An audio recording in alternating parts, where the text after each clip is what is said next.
He discovered a business opportunity at the airport. Every time he returned a luggage cart, he would receive 25 cents. Victor took action immediately. He returned a few carts to their stations. Just like that, he earned 75 cents. He went to a burger shop and bought his first proper meal in 2 days since being stuck at the airport. He thought this would finally put an end to the days of going hungry. But little did he know, everything he was doing was being watched closely by the airport director. The director immediately ordered staff to start collecting all the luggage carts themselves. He wanted to cut off Victor's only source of income. His goal was simple: force Victor to leave the airport so he could legally arrest him. With no way to earn money, Victor had no choice but to survive on free crackers. He never imagined his trip to America would be this difficult. Just days earlier, when he was preparing to enter the country, his passport had triggered a security alert. The officer stared at him with a serious expression. Sir, I have an IBIS hit on 6. Victor's passport was confiscated. Because of the language barrier, the airport director used an apple and a bag of chips to explain the situation.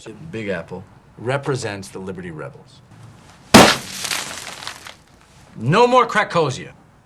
Okay? New government.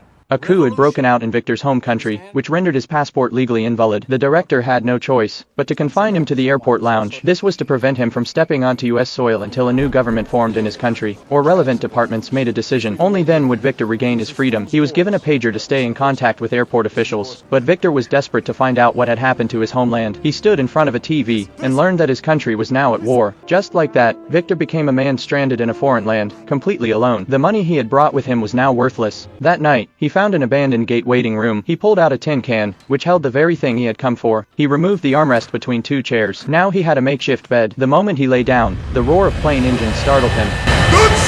The next morning, the airport director entered the surveillance room. He saw Victor, dressed in pajamas, wandering through the terminal. This, he thought, was ruining the image of the airport. Meanwhile, Victor, after washing up, headed straight to the visa office to get a stamp. He was harshly rejected. The director had hoped Victor would just sneak out, but to his surprise, Victor actually followed his instructions and stayed inside the airport. Now determined to get rid of him, the director came up with what he believed was the perfect plan.